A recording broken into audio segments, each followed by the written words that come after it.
Pakistan cricket board हिकु भेरो ॿीहर बाबर आज़म खे वाइट बॉल टीम जो कप्तान मुक़ररु करे छॾियो आहे ऐं इन सां गॾोगॾु शाहीन आफ़रीदी खे को बि बयानु जारी करण खां रोके छॾियो आहे।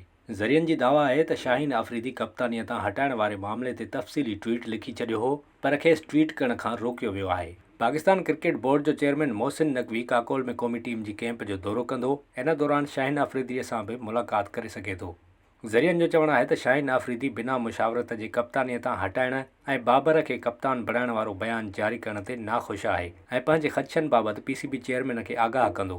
ॿिए पासे न्यूज़ीलैंड ख़िलाफ़ होम सीरीज़ लाइ क़ौमी टीम जी चूंड लाइ सिलेक्शन कमेटी अॼु कप्तान बाबर आज़म सां बि काकोल में जारी फ़ौजी ट्रेनिंग कैंप में मुशावरत कंदी।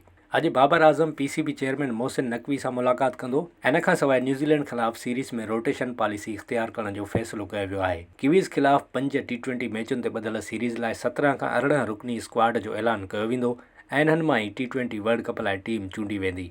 इंटरनेशनल क्रिकेट काउंसिल तरफ़ां T20 वर्ल्ड कप लाइ स्क्वाड्स जे ऐलान जी आख़िरी तारीख़ 1 मई मुक़ररु कई वई आहे। 25 मई ताईं स्क्वाड्स में फेरफार जी इजाज़त हूंदी, जंहिंखां पोइ तब्दीली लाइ ICC खां इजाज़त वठणी पवंदी। न्यूज़ीलैंड ख़िलाफ़ सीरीज़ में रोटेशन पॉलिसी इख़्तियार कई वेंदी। पॉलिसीअ जो मक़सदु फास्ट बॉलरनि खे आराम ऐं नौजवान रांदीगरनि खे वधि खां वधि मौक़ियो फ़राहम करणु आहे। ज़रियनि जो चवणु आहे त फास्ट बॉलर शाहीन आफ़रीदी खे रोटेशन पॉलिसी तहत खेॾायो वेंदो। शाहीन आफ़रीदी समेत रांदीगरनि खे आराम ॾियण बाबति रोटेशन पॉलिसी ते इजलास पिणु कोठायो वेंदो।